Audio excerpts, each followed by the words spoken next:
La idea es ahora a la tarde es ir un poco más allá, si se quiere, de lo que son las aplicaciones directas, digamos, del dato que se descarga de la plataforma satelital. Hoy a la tarde lo que haremos es recorrer un poco más allá de los usos más frecuentes del dato, digamos, que puede ser de origen óptico, o en este caso, como estábamos hablando hoy, de origen, digamos, de SAR, es decir, de radar de apertura sintética. La idea es ir más allá para poder este dato, digamos, combinarlo con otros datos de otras fuentes, con modelos, de manera de crear productos, crear servicios que pueden dar, digamos, más valor al propio dato que hoy estamos obteniendo, por ejemplo, de las plataformas Outcome o, por ejemplo, las podrían ser las plataformas Sentinel. Entonces, a estos productos en general se los suele llamar productos de alto nivel o con mayor valor agregado. Y entonces un poco el recorrido que les propongo para hoy a la tarde es justamente, bueno, ver cómo, digamos, desde estos datos, en particular, obviamente nosotros trabajamos en la CONAE, la Agencia Espacial de Argentina, que tiene su misión SAOCOM, entonces, en este caso, digamos, mostrar un recorrido, digamos, una cadena de procesamiento más larga, que no termina por ahí en alguna transformación del dato, sino que combina, digamos, estos datos con básicamente datos de otras fuentes y modelos. Y bueno, y en particular, ¿no? Un poco como les proponía acá el título, y era un poco el eje, digamos, para esta jornada del día de hoy, cómo estos datos se pueden combinar con fuentes de datos auxiliares y con modelos para desarrollar productos destinados a la agricultura. Es decir, algún tipo de producto o servicio que pueda, digamos, apoyar de distinta manera, con información, obviamente, a un sector que en toda Latinoamérica es un sector muy dinámico, que es el sector agroindustrial. Así que bueno, sin más ya abertura, digamos, voy a empezar con un poco la presentación. Eh, lo que planteo acá de la guía de contenidos es para ayudar a guiar la presentación, porque de alguna manera hay ciertas características que se van repitiendo. Es decir, vamos a ver distintos ejemplos de productos, de estos productos de alto nivel, como yo les digo, con mayor valor agregado, que tienen ciertos parecidos, similitudes, y entonces estas plaquitas nos van a ayudar a recordar en qué lugar estábamos parados en cada momento. Obviamente ahora voy a comenzar con una introducción, ¿sí? Que es un poco como un repaso rápido, digamos, de algunas características básicas y fundamentales de la misión SAUCOM, que de alguna manera es nuestra plataforma, digamos, de referencia en cuanto a la producción del dato, pero básicamente muchos de ellos ya lo han charlado hoy a la mañana. Entonces hoy, ahora a la tarde, la propuesta es ir un poquito más allá de esto con estos productos que agregan más valor. Entonces, como les decía, comienzo con este repaso, un poco cuál era la idea de cómo se introduce la misión SAOCOM. Bueno, la misión SAOCOM es una misión, digamos, que se gestó a comienzos de los años 2000, tuvo un largo periodo de diseño y desarrollo, pero concretamente, digamos, lo que destaca es que está constituida por una constelación de dos plataformas satelitales, SAOCOM 1A y SAOCOM 1B.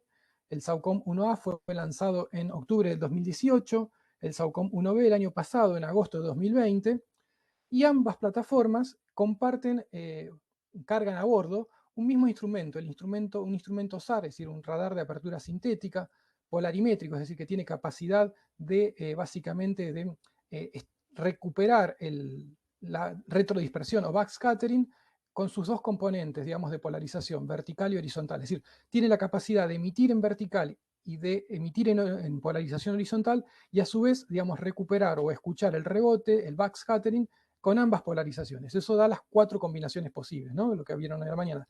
BB, BH, HB y HH.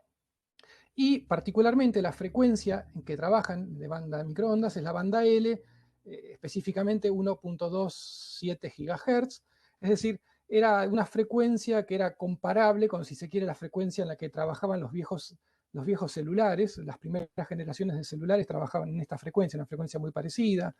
Inclusive las microondas que se usan en los digamos, hornos de microondas también son frecuencias similares. Así que son microondas que, digamos, si uno lo transforma en vez de frecuencia a distancia, son de aproximadamente 25 centímetros.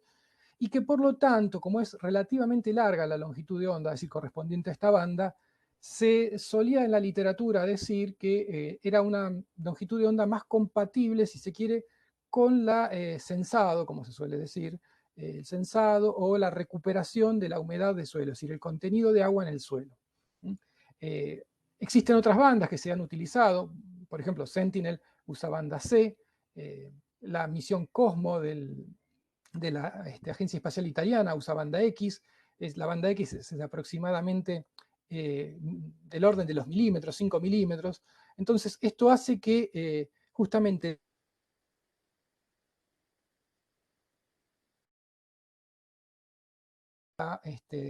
el sensado, la recuperación de humedad de suelo, particularmente superficial, es decir, recupera aquello que tenga, digamos, un tamaño comparable con la longitud de onda. Si bien hay distintos estudios que se han hecho y que dependen mucho de las condiciones del ambiente, digamos, es un valor nominal que se suele establecer que para esta longitud de onda el volumen que es sensado son los primeros 5 o 10 centímetros del suelo.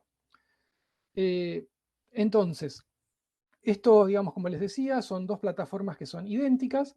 Básicamente con esto lo que se logra es mejorar el periodo de revisita, es decir, con una sola plataforma, es decir, hasta la mitad del 2020, una sola plataforma podía recuperar una imagen del mismo, con la misma geometría, es decir, observando un punto en la superficie de la Tierra con el mismo ángulo, cada 16 días. Al combinarlo con dos plataformas idénticas, esto se acorta a la mitad, a 8 días. De esta manera lo que uno logra es justamente acortar el periodo de revisita y por lo tanto mejora, si se quiere, las capacidades para hacer el seguimiento, ¿sí?, de un dato como el que nos interesa, ¿no?, el de la humedad del suelo. Así que, entonces, estas características, ¿sí?, que son las del satélite, las del instrumento SAR, particularmente ahí lo que muestra la imagen es que justamente una longitud de onda de 25 centímetros, un satélite que cargue, digamos, un instrumento SAR en banda L, justamente necesita o requiere de una antena muy grande, y esa es un poco la idea de esta imagen, ¿no? Mostrar que la antena, digamos, que es capaz de alcanzar la resolución que estábamos pretendiendo, que era, por ejemplo, en modo Street Map, por ejemplo, de 25 metros, ¿sí?, con un swath de 40 kilómetros, eso necesariamente implicaba trabajar con una antena bastante grande, que estamos hablando de unos 40 metros cuadrados. Y eso obviamente impacta también el volumen, las potencias que hay en juego, hay un montón, digamos, de elementos que se combinan de manera tal que hacen que la plataforma en sí sea, como se muestra ahí, una plataforma muy voluminosa y que demanda, digamos, ciertas complejidades para la puesta en órbita. Este repaso, básicamente, digamos, ya les digo, es como para tener un marco para lo que viene más adelante. La idea es que, como yo les decía, esto se vino desarrollando desde el comienzo del siglo XXI, es decir, desde los años 2000, y justamente desde ese comienzo lo que se ya veía con muy buen tino, digamos, es que los datos no solo deberían, digamos, ser distribuidos para que después algún usuario experto pudiera dar provecho de esa información, sino que se vio claramente que desde el origen era importante incentivar, ¿sí?, las capacidades para hacer uso de este dato. Y justamente se eligió humedad de suelo porque es una variable fundamental, ¿sí?, particularmente para el crecimiento de las plantas. Es por esto que ahí agrego, ¿no?, abajo, que el desarrollo, digamos, de esta misión incluyó el desarrollo de las facilidades de tierra, es decir, la estación terrena, las estaciones de control, ¿sí?, y además, justamente, se desarrollaron en simultáneo con las facilidades de tierra, la plataforma y todo lo que tenga que ver con la descarga de los datos, todo lo que es necesario, digamos, para la navegación. Simultáneamente con eso se desarrollaron justamente estas aplicaciones que yo les voy a estar contando, que buscaron desde un primer momento agregar más valor al dato, digamos, recuperado, al dato SAR polarimétrico que se recupera desde estas plataformas. Entonces, entre estos desarrollos, justamente, obviamente incluía un catálogo, es decir, algo básico, digamos, para poder justamente al usuario, digamos, encontrar aquella información que es de su interés. Este catálogo, esto es una vista, ¿sí?, del catálogo hoy disponible, ahí está el link para el catálogo, digamos, si uno quiere de alguna manera ojear un poco qué hay disponible, bueno, puede ingresar ahí y puede, digamos, tener las miniaturas, por ejemplo, dibuja una zona de interés y tiene las miniaturas que pueden dar una idea de del área que está, digamos, disponible de alguna fecha en particular que ha sido ya capturada. Particularmente también como, a diferencia de las misiones ópticas, ¿no? Que tienen básicamente un esquema de revisitas fijos, donde, por ejemplo, no sé, como un Pathy Road en Landsat, donde uno ya sabe, digamos, en qué momento va a adquirir sobre una cierta, digamos, ubicación de la superficie de la Tierra. Bueno, acá uno lo que puede hacer es básicamente plantear adquisiciones, es decir, dibujar un área de interés para que después un sistema de planificación trate de buscar compatibilidades y cuando el satélite pase por encima del área de interés, haga una captura, digamos, de eso que está solicitando el usuario. Entonces, el catálogo este tiene una doble funcionalidad. Por un lado, la búsqueda en el archivo, donde yo puedo filtrar por, digamos, el área, por fechas, por modo de adquisición, ¿sí? Por características polarimétricas, tipo, digamos, de si es StreetMap, si es modo top wide, puede ser los distintos modos de adquisición disponibles. Pero a su vez también desde este catálogo es una plataforma en la cual el usuario registrado puede hacer solicitud de nuevas capturas. Y obviamente entonces esta parte es un pilar también necesario del desarrollo, dado que sin esto básicamente el dato estaría, digamos, básicamente inaccesible.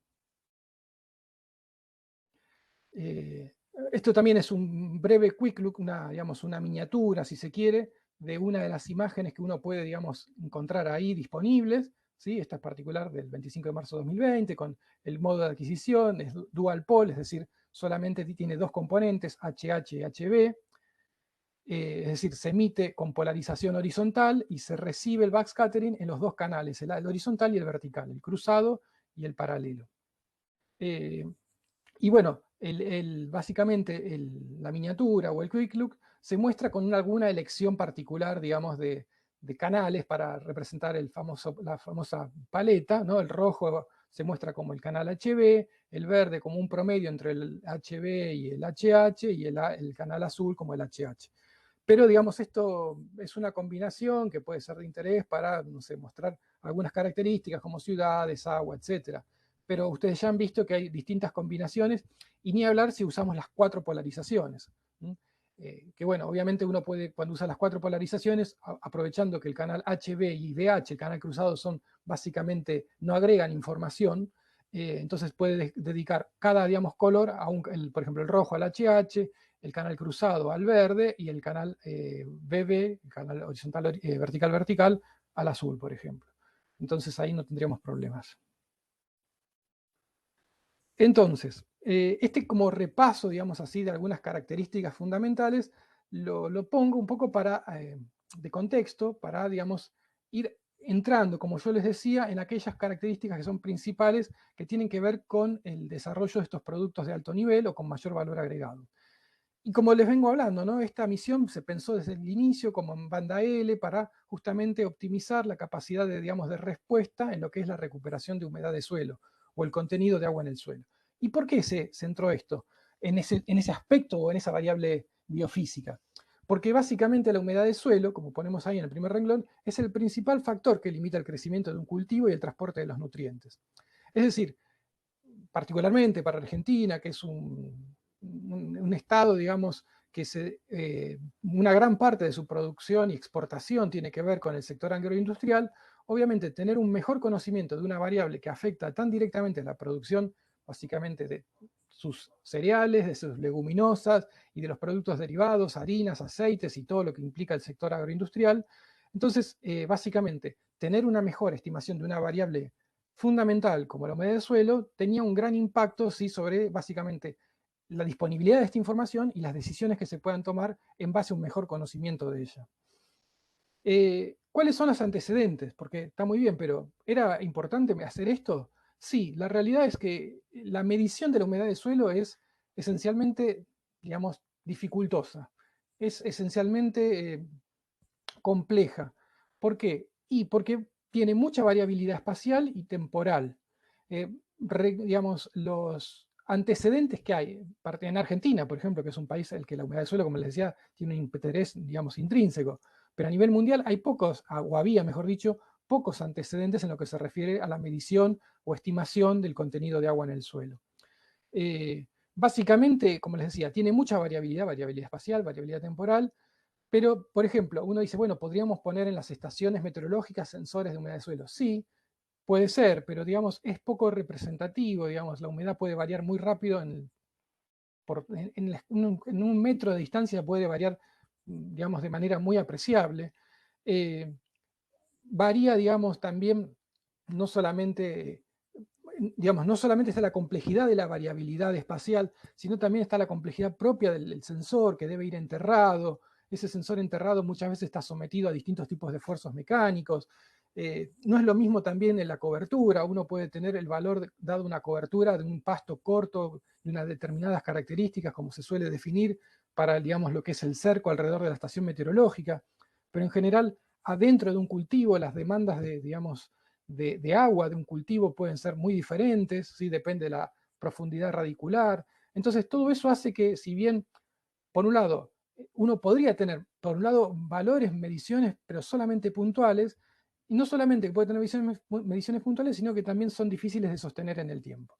Entonces, esto hacía que claramente desde hace mucho tiempo se viera que la estimación de la humedad del suelo era particularmente destinada a ser, digamos, eh, monitoreado o hacer un seguimiento de ella con herramientas de teledetección, dado que justamente lo que más se quiere hacer es capturar la variabilidad espacial y asegurar un periodo de revisita. Y justamente como estamos hablando de un satélite, digamos, SAR, o que carga un instrumento SAR, es decir, un instrumento el que el propio instrumento es el emisor de la fuente, digamos, de luz, en este caso las ondas, de las microondas, es decir, eso hace que pueda trabajar de día y de noche, y no solamente eso, que en las microondas las capas de nube en general, excepto en una tormenta excesivamente intensa, no los afecta. Entonces, las microondas, que son básicamente una fuente digamos, de sensado propio y que no es afectado por la cobertura nubosa, justamente aseguraba esto, un periodo de revisita fijo coincidente con el paso de cada día, digamos, correspondiente al paso de la plataforma sobre la superficie, digamos, que estábamos midiendo.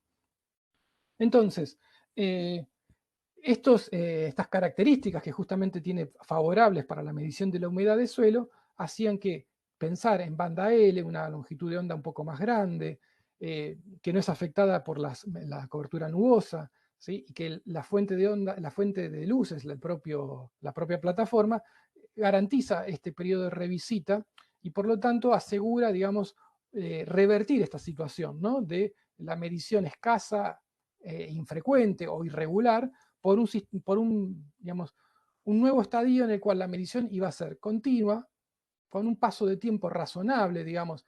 Sabemos que con la misma geometría, con los dos satélites es cada 8 días. Recuerden, uno solo pasa sobre el mismo punto cada 16. Con los dos, es decir, con la constelación, eso se reduce a la mitad, 8 días. Pero jugando con las capacidades que tiene de, digamos, de orientar la dirección en la que sale que emite la plataforma, la antena, entonces jugando con eso también se puede hacer un barrido en el cual en algunas áreas se puede acortar hasta 3 o 4 días el periodo de revisita. Es decir, no se ve con el mismo ángulo, pero se puede tener la capacidad de alcanzar una estimación de la humedad del suelo con un ángulo diferente, pero más frecuente. Entonces, todo esto realmente representaba un gran avance respecto de la situación anterior, en la cual solo habría algunos datos de medición puntuales y que básicamente siempre estaban atados a las dificultades de mantenimiento del sensor, de la reparación, que como les decía, el esfuerzo mecánico que sufre el sensor por estar enterrado en el suelo y sufrir los cambios de temperatura, y todas las dificultades que les venía comentando. Entonces, esto, digamos, de alguna manera se revierte, ¿sí? Primero a nivel mundial, vamos a decir, con dos misiones.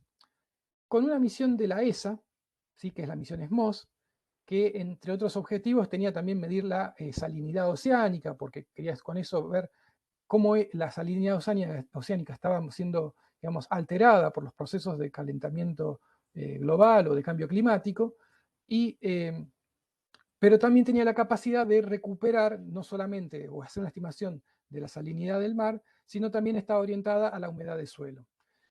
Y después, una en 2010 y después en 2015, una misión de la NASA que se llama SMAP, también ahí esta está plenamente dedicada, siempre SM, Soil Moisture, es decir, está básicamente ya en el nombre de la misión nos está hablando de que son misiones que estaban orientadas a la recuperación de humedad del suelo, pero a escala global.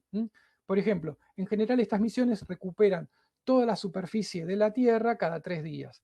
Por ejemplo, en el caso de la misión SMOS es cada 3 días con un píxel, digamos, de 25 kilómetros aproximadamente. Y en el DESMAP hubo un problema porque combinaba dos tipos de... En la misma plataforma tenía dos tipos de sensores, A y P, A de activo, P de pasivo. Cada uno de esos sensores cumplía un rol diferente. Lo que pasó que uno de ellos al tiempo, digamos, tuvo un desperfecto y por lo tanto la capacidad, digamos, de reducir con el sensor activo o mejorar la resolución se vio afectada. Entonces, la parte pasiva, digamos, de la misión SMAP tiene un píxel, digamos, de 36 kilómetros. Después, con un desarrollo muy eh, avanzado, combinando con información activa, digamos en este caso, pero de Sentinel-1, es decir, del sensor en banda C, se pudo, digamos, recuperar lo que se quería inicialmente, que era un píxel de 9 kilómetros. Es decir, hoy por hoy existe, digamos, gracias a la combinación de información de la plataforma de SMAP con información de Sentinel-1 de banda C, se volvió, digamos, a cumplir, si se quiere, el objetivo inicial, que era tener una cobertura cada 3 días a 9 kilómetros de la superficie de la Tierra. Pero de nuevo, bueno, un detalle, también ambas emisiones son en banda L, es decir, estamos hablando entonces, recuperamos información a escala gruesa, digamos, cada 3 días, sobre toda la superficie de la Tierra, que es muy valiosa, pero de nuevo, la penetración en promedio que se habla en la literatura nominalmente son 5 o 10 centímetros.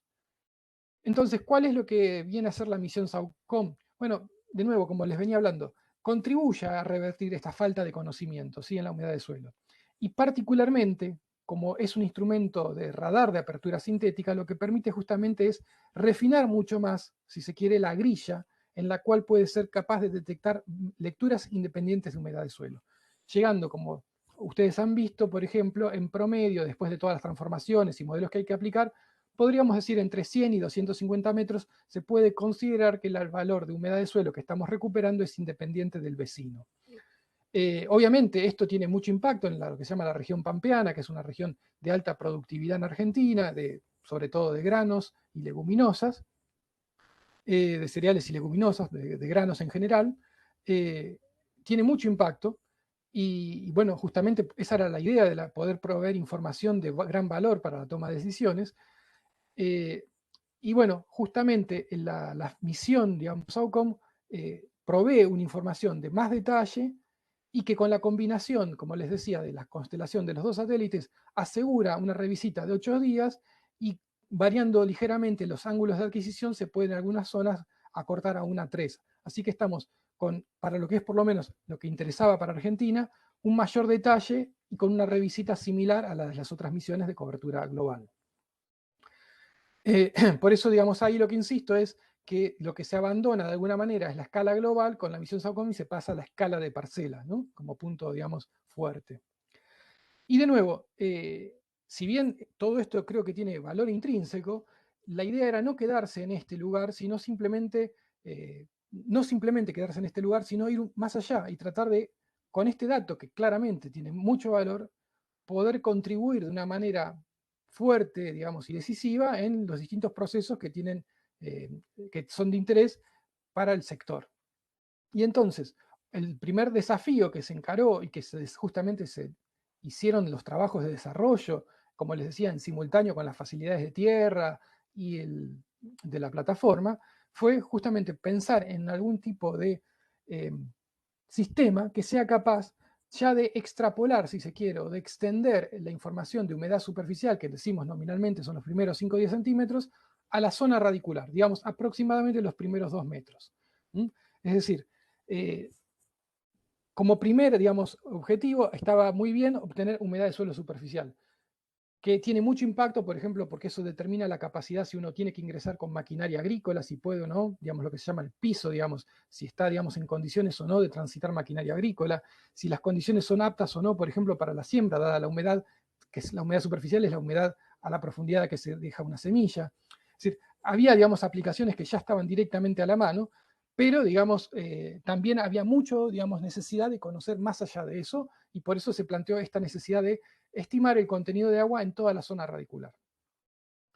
Por otro lado, digamos, no solamente queríamos saber el contenido de agua en la zona radicular, sino, dada esta información, si se podía mejorar el proceso de toma de decisiones, ¿sí? Es decir, elegir, teniendo un mejor conocimiento del estado del perfil o el estado de humedad del perfil de suelo, teniendo un mejor conocimiento de esa variable biofísica, decidir mejores tratamientos a aplicar en los principales cultivos, es decir, optimizar el tratamiento de acuerdo a las mejores condiciones que son estimadas con esta nueva información. Y particularmente lo que hoy vamos a darle un poco más de espacio son, bueno, generar mapas. ¿Mapas de qué? Bueno, los llamamos mapas de anomalías y mapas de variación interanual. ¿Respecto de qué?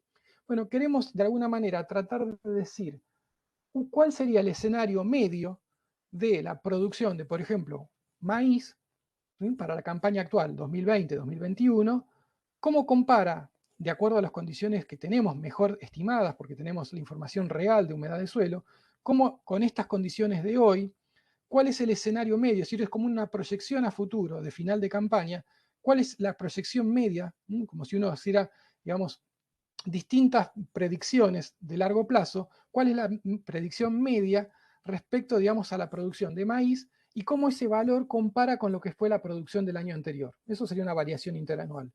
O, por ejemplo, cómo compara esta estimación, digamos, esta producción, digamos, escenario medio de final de campaña, cómo compara ese escenario contra lo que fue el promedio, digamos, o mejor dicho, la media, no el promedio, la media, el escenario medio, no el escenario, los resultados medios de los últimos 30 años. ¿Sí? Entonces, esto de alguna manera nos permite ir proyectando cuál va a ser la situación, digamos, de final de campaña. Es decir, si realmente las condiciones de lluvias y temperaturas nos están llevando a una situación, por ejemplo, favorable o de una situación un poco más desventajosa respecto de lo que uno puede considerar como año normal. Y siempre el año anterior es interesante porque es un poco la referencia, es lo que uno tiene en la memoria más fresca, inclusive los productores, asesores agronómicos, etc. Así que entonces, en este repaso que estamos haciendo, lo que muestro acá, digamos, ilustra de alguna manera estas imágenes, es cómo sería de una manera esquemática el proceso de la cadena de procesos que llevan desde la plataforma satelital que captura un dato de backscattering hasta un producto, digamos, con mayor valor agregado. Entonces, como dijimos, la banda L, que es la más adecuada para recuperar humedad de suelo, con esa información de backscattering tenemos una imagen de radar. Lo primero que se puede hacer con esa imagen de radar es, con los modelos electromagnéticos que ustedes por ahí ya estuvieron escuchando y trabajando hoy a la mañana, se puede transformar esa información en humedad de suelo superficial. Es decir, hay funciones que de alguna manera, teniendo en cuenta, por ejemplo, sabiendo cuál es la cobertura, ¿sí?, y usando la información polarimétrica, es decir, las tres bandas, permiten, ¿sí?, transformar backscattering, sigma naught, por decirlo de alguna manera, en un valor de humedad de suelo. Es decir, cuál es el contenido, digamos, sobre un volumen dado, por ejemplo, de 5 o 10 centímetros, cuál es de ese volumen, de esa matriz de suelo, cuál es el volumen ocupado por el agua, o básicamente, cuál es el volumen de agua respecto del total del volumen de la matriz de suelo. Un suelo típicamente de la región pampeana, en condiciones totalmente, digamos, anegadas, ya digamos que uno cuando pisa el agua, digamos, ya empieza a emerger, podemos hablar de un valor de 45-50%. Es decir, prácticamente la porosidad de ese suelo permite que entre sus poros se aloje un volumen mitad del volumen total que tiene, digamos, de minerales. Es decir, dado un volumen de la matriz del suelo, tiene una porosidad que es aire, básicamente, que es la mitad de ese volumen. Y eso en condiciones de saturación, básicamente, puede estar totalmente lleno y entonces, por lo tanto, podríamos decir que tenemos un 50% de humedad o de contenido de agua en el suelo. Y las condiciones del punto de marchitez, obviamente, bajarán depende del caso, hasta 2-3%. Obviamente, estos rangos dependen muchísimo, muchísimo de la textura, es decir, de las digamos, de las componentes básicas que son arena, arcilla y limo. Es decir, según cómo se dan las distintas presencias de estos tamaños, que son básicamente lo que está hablando es diferentes, digamos, tamaños de partículas que conforman el granulado del suelo, bueno, de acuerdo a cómo está conformado, varían justamente propiedades importantes, como puede ser la porosidad, la capacidad de campo, el punto de marchitez y otras tantas. Entonces, la cadena de procesamiento, digamos así, digamos, de manera esquemática, se descarga, digamos, en la estación terrena, la información, digamos, de radar.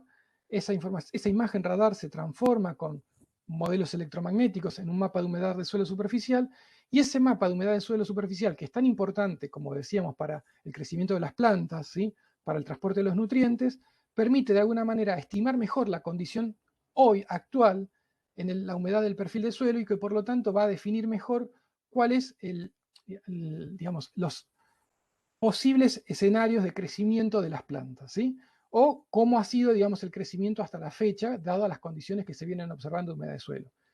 Y por otro lado, como yo suelo decir, la humedad de suelo importa mucho, digamos, lo que infiltra al agrónomo, pero también importa mucho lo que escurre al hidrólogo. Por lo tanto, la humedad de suelo también es un factor fundamental para aquellas aplicaciones que estén vinculadas a lo que es básicamente el monitoreo y la gestión de emergencias hidrológicas.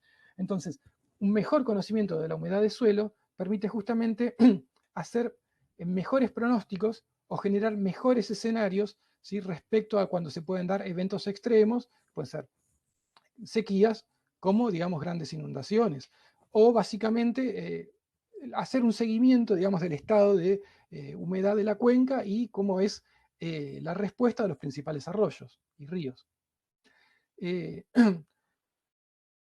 Un detalle fundamental, que no es un detalle, que es, bueno, pero la humedad del suelo, si es tan importante, necesita de alguna manera estar anclada a alguna referencia en tierra. Y ese anclaje lo que lo da es una red de calibración y validación. Entonces, es por eso que, digamos, no solo, digamos, se han encarado las tareas que tengan que ver con la facilidad de tierra, la estación terrena, el desarrollo de catálogos, aplicaciones de alto nivel, sino que era necesario justamente armar una red de medición de humedad de suelo, a pesar de todas las dificultades que tiene, pero era necesario tener justamente algo que nos permita, digamos, comparar y anclar esos valores que estamos recuperando desde la teledetección con lo que se observa en el campo, in situ. Entonces, hay básicamente dos tipos de trabajos que se han realizado. Una red de estaciones telemétricas, es decir, que en tiempo real, con sensores que tienen instalados a distintas profundidades, envían, por ejemplo, una vez por hora a una base de datos central el valor de humedad del suelo. Esto se hizo, digamos, generalmente en colaboración con el Servicio Meteorológico de Argentina, donde había una estación meteorológica, o del Instituto Nacional de Tecnología Agropecuaria de Argentina, donde había una estación convencional meteorológica. Se agregó un medidor de humedad de suelo, ¿sí?, que de alguna manera informa, da un valor, digamos, está bien, es representativo de las condiciones del marco de la estación, pero es importante, digamos, de alguna manera nos permite tener una idea de cómo ha venido evolucionando la humedad en ese lugar, y por lo tanto cómo compararía contra lo que estamos obteniendo por teledetección. Y a su vez también lo que se hace a veces en simultáneo es, dado cuando hay una pasada del satélite por algún campo o región de interés, se mide en simultáneo con sensores portátiles la humedad en algunos lotes. Se toman muchas muestras para tratar de sacar de ahí un promedio que sería comparable con algún, digamos, recorte adecuado del mapa, digamos, que se está generando desde la teledetección. Estos desarrollos, digamos, si bien tienen bastante de, como les decía, de tiempo, digamos, desde sus génesis a comienzos de los 2000, después, digamos, fueron como la semilla para otros nuevos sistemas y productos que también agregaron más valor a los datos que se obtienen desde las plataformas. Y estos otros productos es un poco los que también les voy a contar hoy. Entonces, justamente de estos últimos es con los que yo, si bien voy a ahora arrancar un poquito con el mapa de humedad del perfil de suelo, aquel que extiende el valor de humedad superficial hasta, digamos, la zona, digamos, radicular de 2 metros. Bueno, si bien voy a ahora centrarme un poco en después voy a dar otros ejemplos que fueron, digamos, incorporándose con las mismas ideas.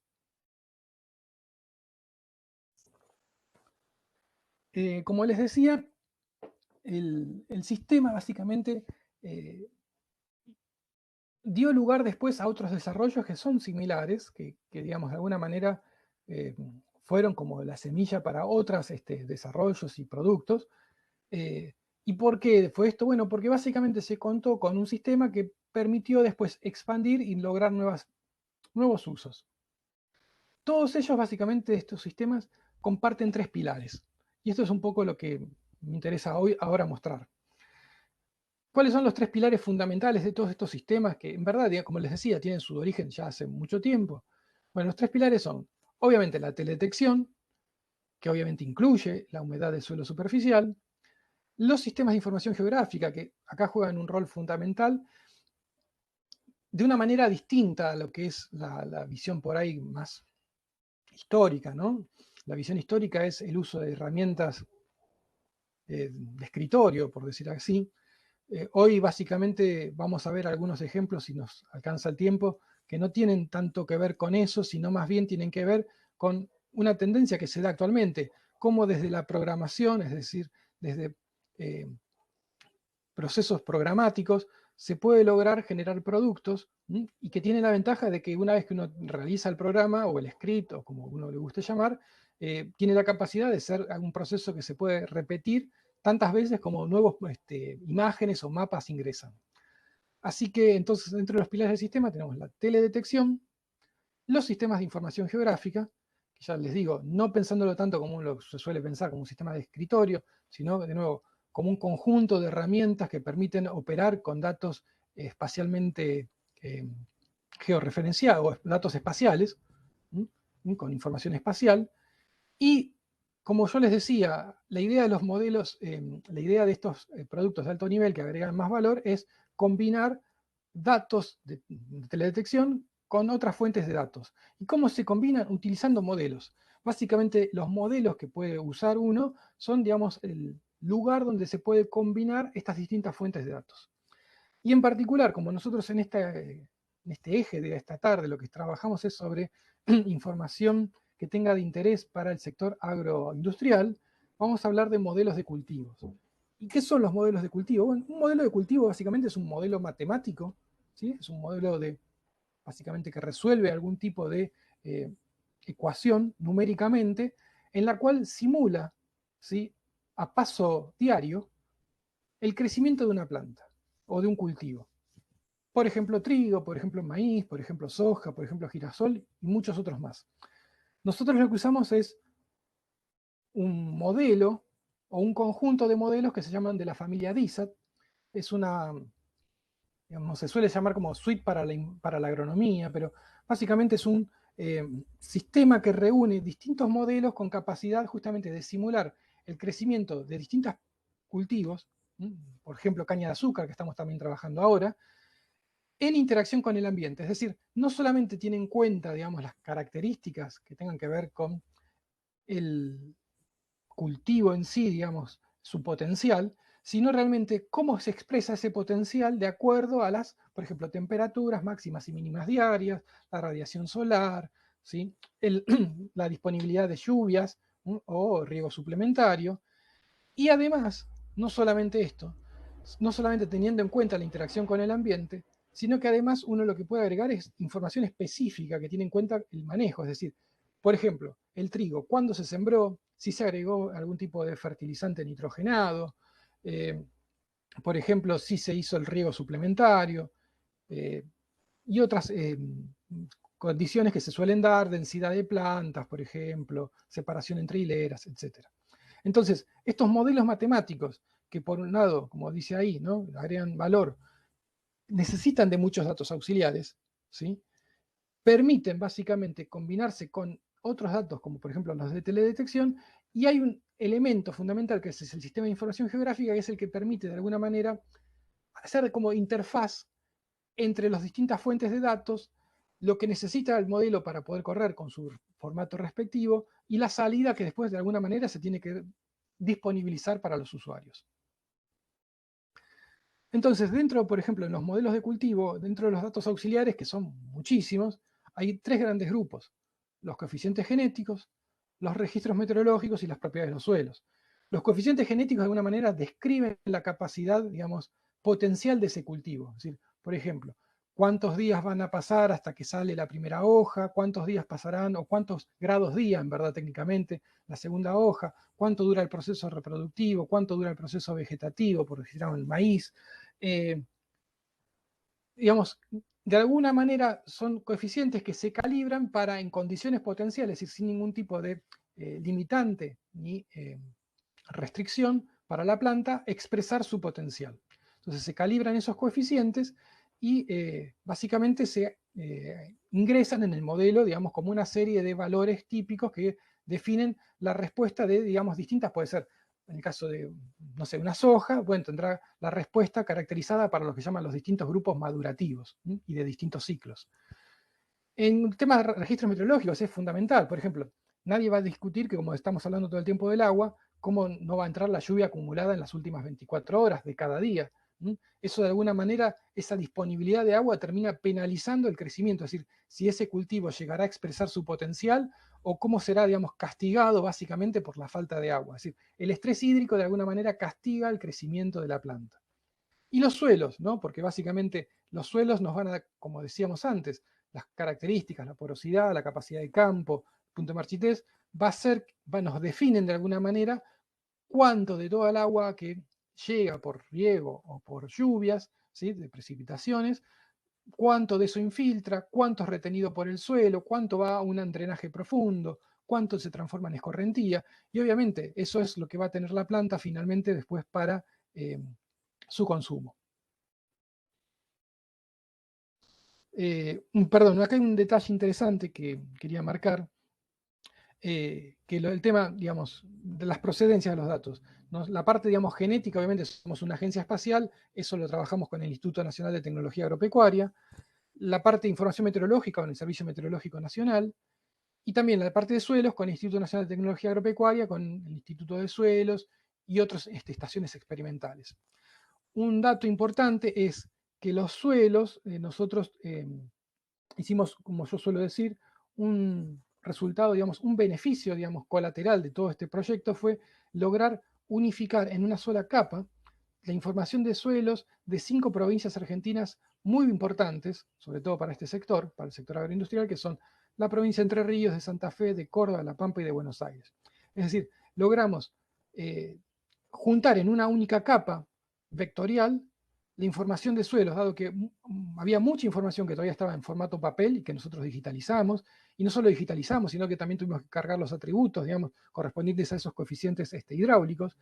Y si no, no solamente eso, sino que también tuvimos que, para que tener una única fuente, una única capa, una única fuente de datos de toda la región de interés, que son estas 5 provincias, que no tuviera fronteras artificiales, como son los límites, digamos, de lo que se llaman los límites distritales o departamentales o provinciales o estaduales. Entonces, eso, digamos, esos trabajos de eliminar todos esos artefactos, digamos, que no son, digamos, no representan una característica del suelo, sino simplemente una cuestión de cómo ha sido relevado por distintas unidades de gobierno o del Estado, organismos del Estado. Entonces, eso había que eliminar esas falsas fronteras y convertir esto en una capa homogénea. Entonces a esto nosotros lo llamamos las zonas homogéneas, que básicamente son áreas que comparten de manera predominante el mismo tipo de suelo, el mismo, digamos, la misma serie analítica sería, o de manera predominante se encuentra la misma serie analítica, y que por lo tanto está asociado a los mismos coeficientes hidráulicos. Y el tamaño, digamos, de estas áreas homogéneas son una capa vectorial, pero para tener una idea de resoluciones, los nodos, digamos, se encuentran puntos independientes cada 3,5 kilómetros. Entonces, toda esta familia de datos auxiliares combinado con los modelos de cultivo nos ha llevado a, básicamente, a poder generar el primer producto de interés, ¿sí? Que es la humedad en el perfil de suelo, y en este caso lo mostramos como un promedio hasta 50 centímetros, pero concretamente el modelo de cultivo, por ejemplo para trigo, maíz, soja o girasol, cualquiera de ellos que nosotros usamos, por ejemplo, lo que nos hace es simula básicamente o describe o hace una predicción del contenido del agua en distintas capas a diferentes profundidades. Un poco lo que yo trato de mostrar o ilustrar de manera pictórica a la derecha, ¿no? hay una serie de capas, por ejemplo, de 0 a 5, de 5 a 15, de 15 a 30, de 30 a 45, y así hasta los 2 metros de profundidad. En cada una de esas capas, el modelo hace un balance hídrico. Y entonces, del cálculo de ese balance hídrico que tiene en cuenta, en la primera capa obviamente tendrá en cuenta la información de precipitación y de riego, pero en las otras tiene en cuenta, bueno, cuánto viene de una capa superior, cuánto es un drenaje en la capa siguiente, cuánto es el consumo de las plantas. Bueno, haciendo esos balances a paso diario, básicamente genera un estimado para cada profundidad. Nosotros lo que hacemos es básicamente, por ejemplo, un mapa que promedia el valor promedio de humedad en los primeros 50 centímetros. Simplemente esto es para facilitar, al igual que tenemos un dato superficial, quisimos ir a un dato un poco más en profundidad, pero una profundidad intermedia, porque si uno va muy profundo, a veces es importante también, pero digamos, en algunos casos no tiene tanto valor, porque en realidad depende mucho de cuál es la profundidad que exploran las raíces. Así que, digamos, como primer dato disponible fue este mapa que combinando información o fuentes auxiliares, modelos de cultivo, más la información de teledetección, todo, digamos, administrado por este sistema de información geográfica que se desarrolló, permite justamente a paso diario sacar mapas, ¿sí? Que básicamente son mapas por estas unidades cartográficas que llamamos zonas homogéneas, ¿sí? Que son las que yo les mostraba anteriormente, que, digamos, se derivan de la información de suelo, porque obviamente es lo que termina definiendo cómo va a ser la infiltración y la escorrentía. Entonces tenemos estos valores o estimaciones del contenido de agua en los primeros 50 centímetros por zonas homogéneas y a paso diario. Ahí básicamente es un pequeño ejemplito que muestro, ¿no? Del norte de la provincia de Buenos Aires, pero ahora lo vamos a extender al producto en sí, que es el que está disponible todos los días. Entonces,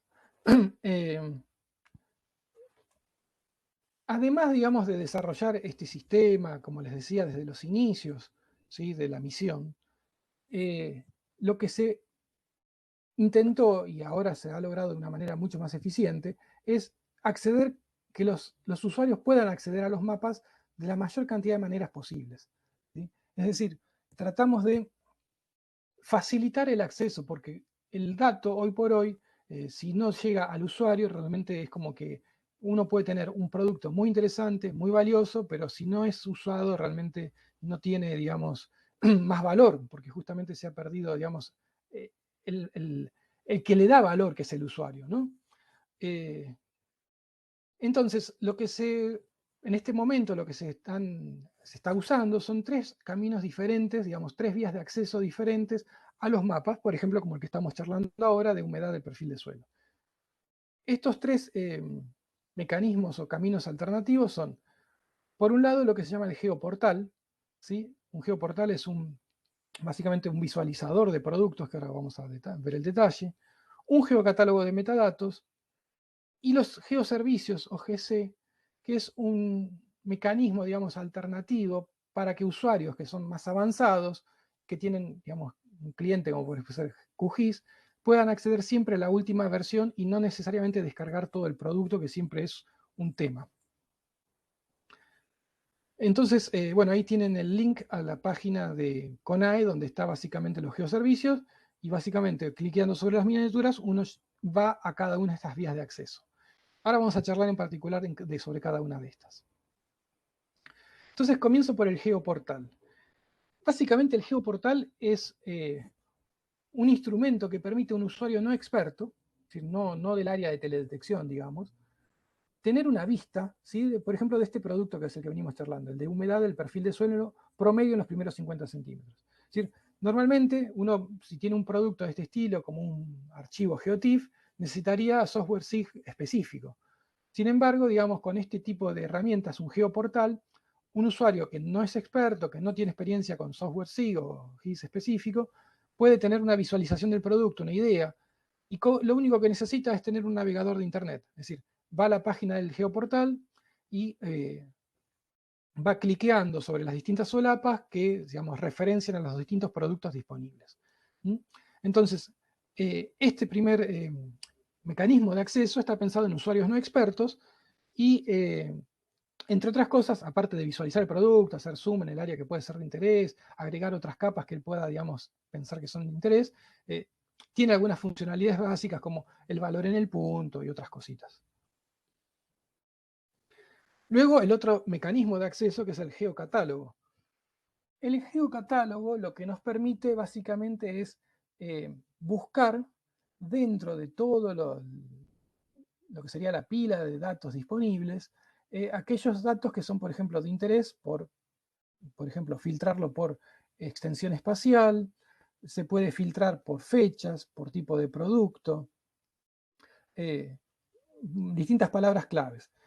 ¿Cuál es la diferencia? Bueno, que acá uno encuentra el producto que le interesa y lo que después se abre, básicamente, como quiero mostrarme ahí más abajo, es cliqueando sobre el producto de interés, lo que se abre es un detalle de ese producto y se encuentra ya el link a la descarga. Es decir, ahí ya uno lo que descarga es un archivo comprimido que tiene la información en GeoTIFF, básicamente, para hacerlo explícito, que necesita obviamente de software SIG específico para poder abrirlo y desplegarlo, más allá de que hay una miniatura en PNG, digamos, para poder aplicar todo el potencial, ¿no? Dado que el dato ya está georreferenciado y hay un montón de metadata asociada, requiere obviamente del uso del software SIG específico, pero obviamente esto es de interés para el usuario, digamos, más avanzado.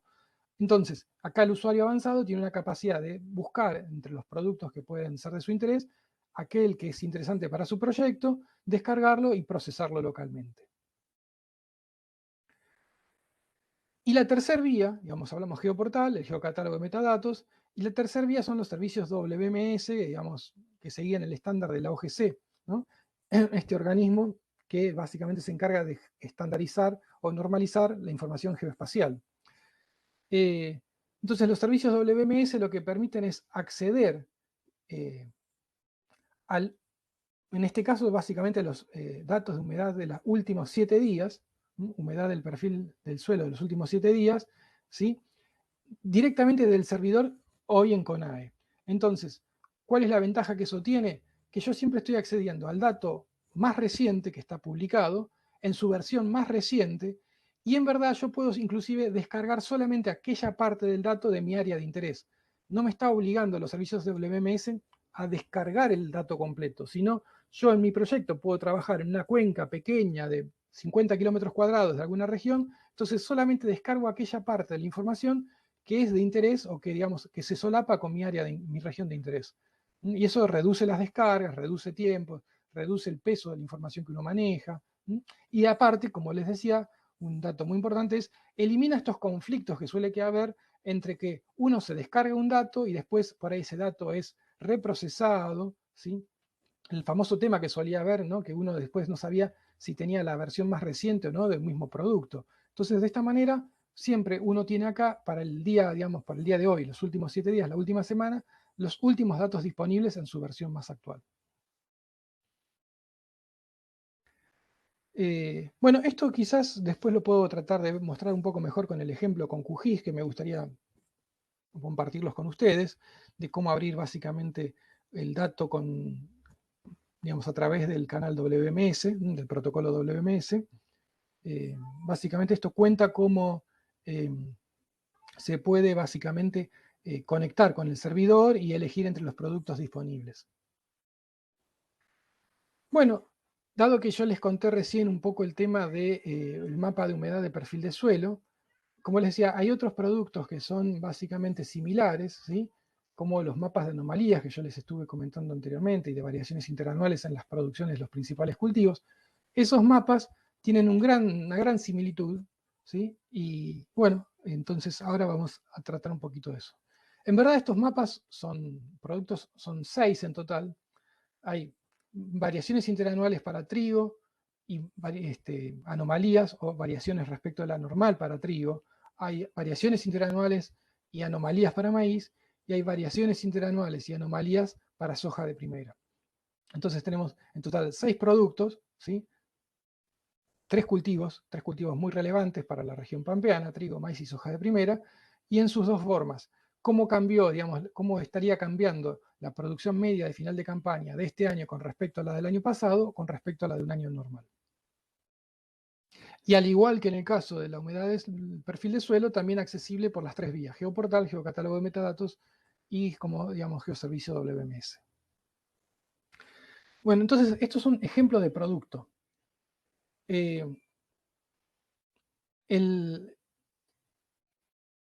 Los productos que tenemos son, como les decía, de anomalías y de variaciones interanuales. Ahí abajo ustedes lo que pueden ver es básicamente cómo se define. Bueno, la anomalía es, como les decía, es la media del escenario, de los escenarios actuales de final de campaña respecto de la media de todas las estimaciones que tenemos de 1990 hasta 2019. Son 30 años. Una especie de media meteorológica, pero en este caso media agronómica. Y la tasa de variación interanual es básicamente multiplicar por 100 un porcentaje de cuál es el escenario medio actual respecto de lo que fue la estimación del año anterior. ¿Cómo son las estimaciones del año anterior o de los últimos 30 años? Usando la misma herramienta. Es decir, la idea es, no es que usamos un valor observado, usamos la misma herramienta porque de esta manera lo que esperamos es que los errores se compensen. A veces un modelo puede tender a sobreestimar en una región o con un determinado cultivo o subestimar. Pero si usamos la misma herramienta, digamos, para la campaña actual como para las campañas anteriores, esos, digamos, sesgos que podría tener, esperamos que se compensen, ¿sí? Y entonces, en este caso lo que mostramos es justamente el mapa a la izquierda de anomalías, ¿sí? Y a la derecha de variaciones interanuales. Entonces, esto es para el final de campaña, ¿sí? Del 2020, es decir, esto, digamos, representaría la situación para soja de primera en abril de este año, en abril de 2021. ¿Y cómo compara la situación de soja de primera en abril de 2021 contra en abril de 2020? Por ejemplo, en el que es variación interanual. ¿Sí? O contra los promedios de los últimos 30 años. Entonces, a la izquierda que está la anomalía, este color medio ocre, amarronado, rojo, lo que está mostrando es que la situación tiende a ser deficitaria respecto de un año normal. ¿Sí? Tiende a estar mal respecto de un año normal. O más abajo. Es decir, que las producciones van a ser, si es 100, sería igual que el año normal. Colores ocres, rojos, marrones, oscuros, está indicando que va empeorando, digamos, que la situación estaría empeorando, digamos, que las producciones serían más bajas. A la derecha lo que se ve es cómo compara, como les decía, abril 2021 contra abril 2020.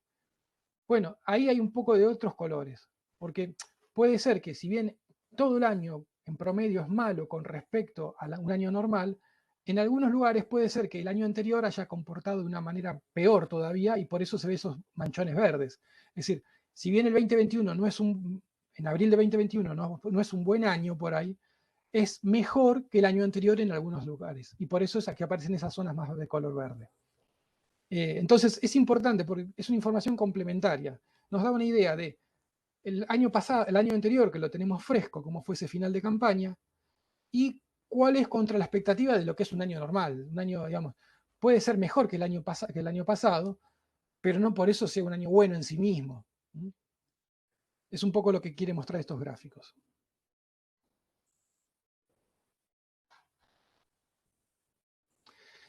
Y acá lo que hicimos fue validar, a ver, y estos mapas, estas estimaciones que estamos haciendo, digamos, por ejemplo, de abril 2021 contra abril 2020 o de abril 2021 contra el promedio de los últimos 30 años.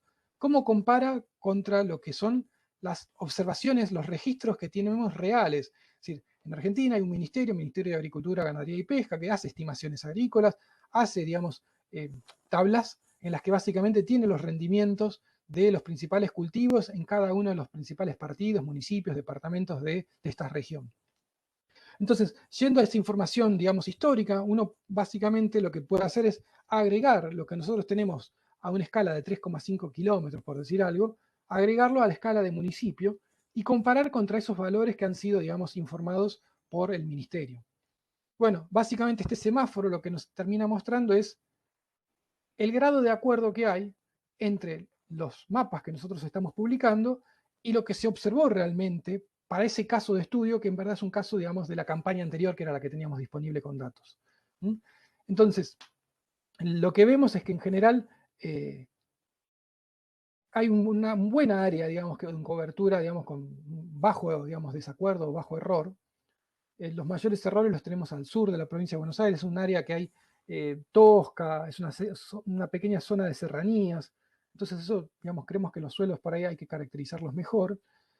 Y a lo que tenemos a la derecha es un gráfico de barras que básicamente lo que termina mostrando es sobre el área total, digamos, sobre el total de los municipios que hemos estudiado, cuántos son básicamente los que están en buen acuerdo, cuántos son los que están en acuerdo en amarillo, un acuerdo medio, y cuántos los que tienen un gran desacuerdo en rojo. Y en general, tanto para los productos para maíz, trigo, soja, en sus dos variedades, anomalía y variación interanual, las discrepancias o las diferencias grandes, es decir, que tienen un gran error relativo, son errores que están en promedio en abajo del 10 o el 15% de la superficie. Entonces, entre error bajo y medio, hemos cubierto por ahí el 80% en la mayoría de los casos. Eso, digamos, de alguna manera, no es que uno ya con eso ya está hecho, pero hay que reconocer que este producto es un producto que se publica en tiempo real, antes de finalización de campaña. Entonces, realmente es una novedad y es, dentro de todo, digamos, a pesar de que hay mucha incertidumbre, arroja bastante confianza, o la idea de esto es que pueda generar confianza, sobre todo en algunas regiones, para aquellos tomadores de decisión que trabajan en esas áreas. Así que creemos que el producto es un producto de interés, que muestra, digamos, grados de confianza muy adecuados para las características que tiene, como decía, en tiempo real. Todos los fines de semana se está actualizando y dando digamos, lo que sería un salto, si se quiere, hacia el escenario medio de final de campaña. Son, digamos, situaciones realmente que involucran muchas variables y a pesar de eso los resultados son altamente satisfactorios, creemos. Bueno, de nuevo, el acceso a estos productos es lo mismo, los tres canales, Geoportal, Geocatálogo Metadatos, Geoservicios. Acá es lo mismo, el geocatálogo uno busca por el tipo de producto, productos para trigo, productos para soja, y pusimos soja, elegimos una fecha en particular, la abrimos, la podemos descargar, ahí la flecha en azul, lo que está resaltando. Entonces, como les decía, el geoportal lo que nos permite básicamente es para un usuario no experto poder ingresar, ¿sí? Y tener una vista rápida del producto. Por ejemplo, en este caso podría ser variaciones interanuales para soja de primera, cómo compara, digamos, como les decía, esta campaña contra la campaña anterior. Inclusive puede hacer zoom al área de interés, sacar algunos valores específicos para tener una idea de realmente cuantificar cómo compara en un número, en un porcentaje, digamos, con la campaña anterior, etc. Al igual que antes, también esto se puede, digamos, acceder como geoservicio, entonces uno puede cargar las capas WMS correspondientes a estos productos. Después, si podemos ir, vamos a mostrar con QGIS estos casos. Y, de nuevo, como les decía, las plaquitas estas que nos van ayudando. Tuvimos humedad de perfil de suelo, los de anomalías y variaciones interanuales, que básicamente son iteraciones sobre un mismo sistema. Digamos, tenemos este sistema que nos permite sacar varios resultados. Y otro que está muy vinculado son plagas agrícolas, y en particular una enfermedad que se llama la fusariosis del trigo. Es un hongo que afecta al trigo. Es un hongo que básicamente se desarrolla cuando hay, como cualquier hongo, ciertas condiciones de elevada humedad ambiente, ciertas condiciones de temperatura, ¿sí? Necesita que haya un huésped, como se llama, ¿no? Que es un trigo que tiene que ser susceptible al hongo, que no es en cualquier momento, sino es cuando está en floración o cerca de una ventana de una serie de días, que se dice 30 días alrededor de la floración o antesis. Y el patógeno, que básicamente no es que sean ciertas, es decir, el patógeno se considera que está presente en el ambiente. Si se dan las condiciones ambientales y el trigo está en ese periodo de susceptibilidad, entonces puede enfermar. Entonces la incidencia de esta enfermedad se estima básicamente asimilando. Asimilar es combinar productos de humedad de suelo superficial. Piense que de alguna manera la humedad de suelo es un reflejo también de la humedad ambiente. Es decir, cuando el ambiente está seco, el suelo está seco. Cuando el ambiente está húmedo, el suelo suele estar húmedo. Entonces, si nosotros hemos hecho el estudio, y de hecho correlaciona muy bien, la humedad de suelo superficial nos está dando información relevante respecto a estas condiciones ambientales que son, digamos, favorables al desarrollo de la enfermedad. Y entonces esto lo acoplamos con cuantitativamente la incidencia. De nuevo, es lo mismo de siempre, pero ya que lo tenemos, lo mostramos. La idea es, queremos facilitar el acceso, queremos dar soluciones para los que los usuarios puedan acceder con sus diferentes mecanismos. Tenemos el geocatálogo de metadatos, los geoportales y también servicios WMS. En este caso, estoy mostrando un mapa muy reciente, de ahora, de octubre. ¿Por qué se muestra en verde? Bueno, por dos motivos. Primero, estamos todavía un poco lejos de la etapa, digamos, de susceptibilidad del trigo. Y por otro lado, en Argentina estamos en un año niña, y eso hace que las condiciones en región pampeana tiendan a ser muy secas. Quizás han escuchado hablar del problema de la gran bajante en la cuenca del Paraná, el río Paraná está muy bajo, es decir, hay condiciones ambientes de mucha sequedad. Entonces, obviamente son condiciones totalmente, digamos, desfavorables o adversas para el desarrollo de la enfermedad. Así que era de esperar esta situación. Y bueno, lo último con lo que vamos a cerrar esta primera parte de la tarde son las aplicaciones web con alto valor agregado. ¿Qué es esto? A ver, ya hemos tratado mucho el tema de productos, mapas que son accesibles con distintos mecanismos. Bueno, la idea era poder llegar más allá, poder dar mayor valor agregado, pero tratando de que sea el usuario el que, digamos, ponga información para representar un resultado, para obtener un resultado que sea de interés en su, por ejemplo, parcela o lote productivo. Entonces, ¿qué es lo que ocurre? Que básicamente tenemos la información por teledetección. Y entonces lo que un productor, un asesor, alguien que trabaja, digamos, en este sector se puede preguntar, bueno, dadas estas condiciones, ¿cuál sería la mejor estrategia? ¿Qué tratamiento, digamos, es el más aconsejable, el óptimo, si se quiere, para las condiciones actuales, para, digamos, no sé, hoy estamos a fines de, a inicio, perdón, de noviembre. Bueno, puedo pensar en una campaña ya de soja. ¿Cuáles son las condiciones más adecuadas para la soja de este año? ¿Qué me conviene? ¿Esperar un poco o sembrar más adelante o iniciar ya la siembra con la humedad que hay actual, que es una información valiosa? Y, por ejemplo, en maíz, ¿me conviene aumentar la dosis de fertilizante o, dadas las condiciones actuales, por ahí el riesgo que ocupa, digamos, aumentar el fertilizante, por ahí no se dadas las condiciones de humedad, no se refleja en el rinde final? Bueno, ¿se puede de alguna manera llegar a obtener algo de esta información? Bueno, esta es la idea de este sistema que hemos un poco presentado anteriormente, pero que lo estamos habilitando para que el usuario cargue sus preferencias y al cargar sus preferencias pueda analizar digamos, distintos tratamientos y analizar qué pasaría si atraso la fecha de siembra, si fertilizo de una manera diferente, si uso una variedad diferente, etc. Entonces, usamos los modelos de cultivo que generan estos escenarios, ¿sí? Para que el productor pueda, o el asesor, o el extensionista, quien esté interesado, pueda decidir entre distintas estrategias, ¿sí? La idea, por eso, es muy similar a lo que veníamos mostrando anteriormente, pero antes trabajamos con unas unidades fijas, que eran las zonas homogéneas, que compartían lo que consideramos son manejo típico, ¿sí? Bueno, ahora lo que damos es la flexibilidad, que un productor en cada una de estas áreas pueda decir, bueno, no, yo por ahí me corrí de la fecha típica por distintos motivos, o quiero probar para este año en correrme de la fecha típica, o la variedad, cambiar la variedad, densidad, etc. Entonces, estas preferencias son las que se pueden ingresar, se hacen las simulaciones y los resultados están disponibles a través de una aplicación para PC.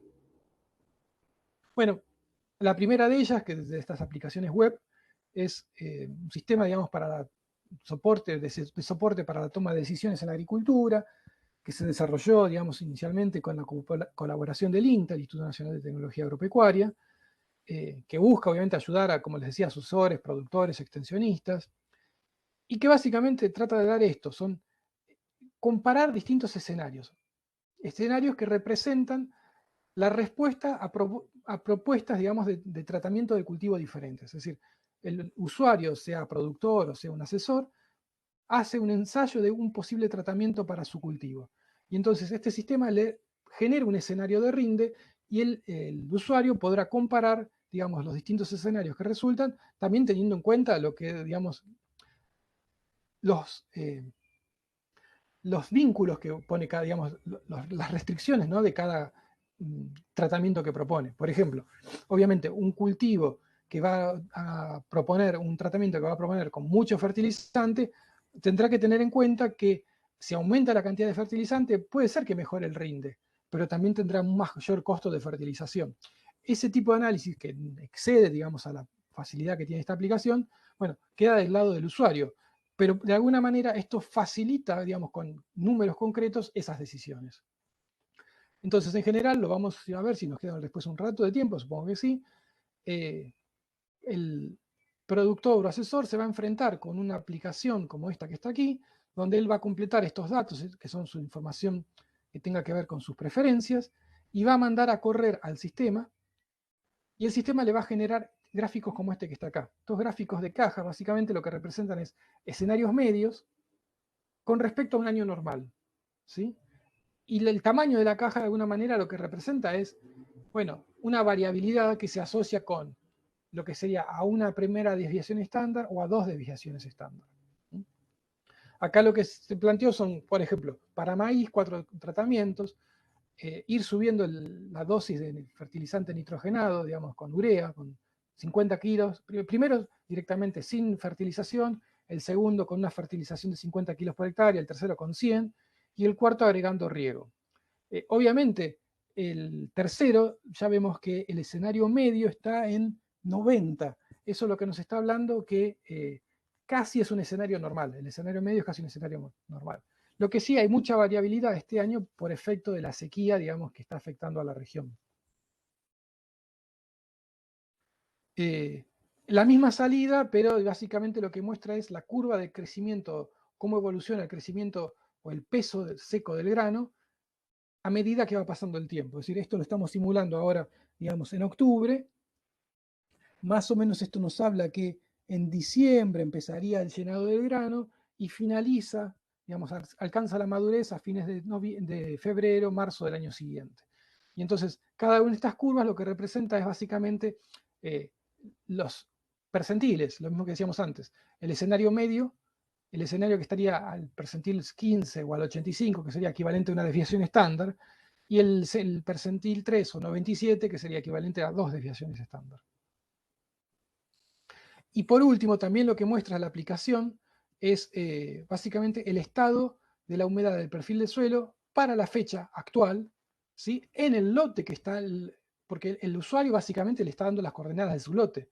Entonces yo no sé cómo va a ser la humedad futuro, pero con información satelital más la información auxiliar, puedo dar esta estimación, digamos, en distintas capas, que es la salida del modelo, lo mismo que les mostraba antes, ¿sí? Puedo darle el valor a distintas profundidades, pero en la ubicación es particular del usuario.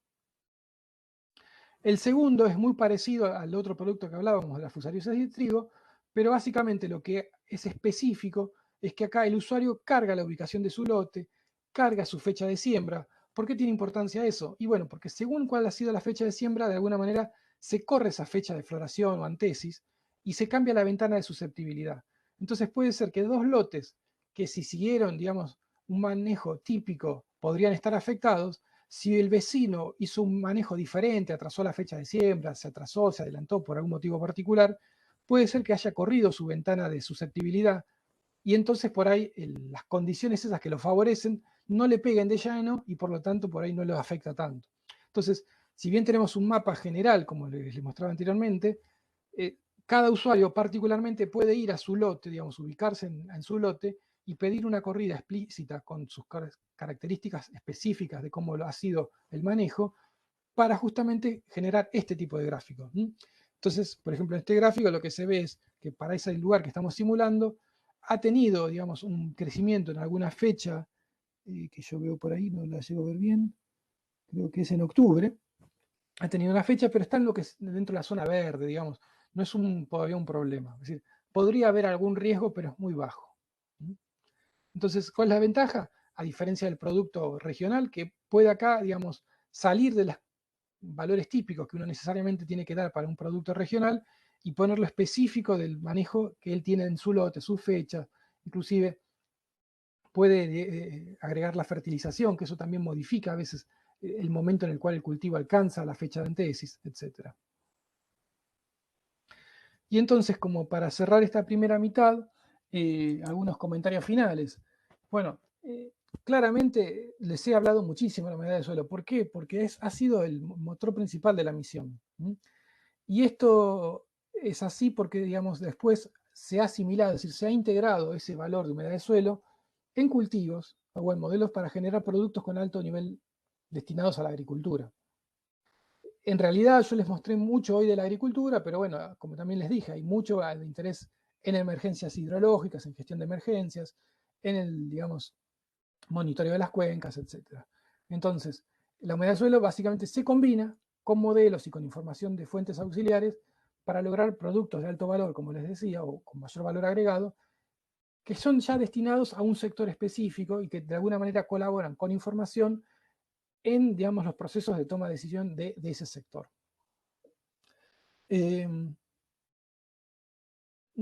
Esto, digamos, un poco como comentario final, como también les decía, ¿no?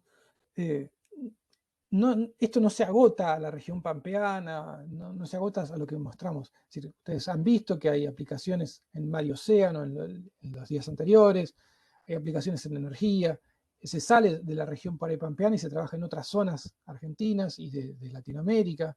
Es decir, son ejemplos que hemos tomado porque son de mucho valor y mucho impacto, pero no agotan, digamos, las capacidades de los datos. La verdad que la idea es mostrar que trabajando con los datos se puede construir productos y servicios con mayor valor, y que el usuario, digamos, los va a valorar, que los está usando y que les interesa. De alguna manera es como incentivar a que otros organismos también tomen esta información y traten de justamente, combinando con sus datos y sus modelos, llegar a mejores estimaciones. Un poco la idea es incentivar con estos ejemplos a que otros organismos puedan hacer lo mismo con sus áreas de interés. Y algo muy importante es, desde el primer momento se quiere facilitar el acceso a los datos. Realmente, como decimos, queremos agregar valor, queremos combinar con modelos, con datos auxiliares, pero básicamente esto tiene valor si el usuario lo toma, lo usa, lo puede ingresar en sus proyectos. Y entonces para eso es fundamental, si el que le da valor es el usuario, que haya muchos usuarios que puedan ingresar y facilitar, ampliar las vías de acceso a ellas. Y por eso es tanto lo que hablamos hoy de geoportal, geocatálogo, geoservicios WMS, etc.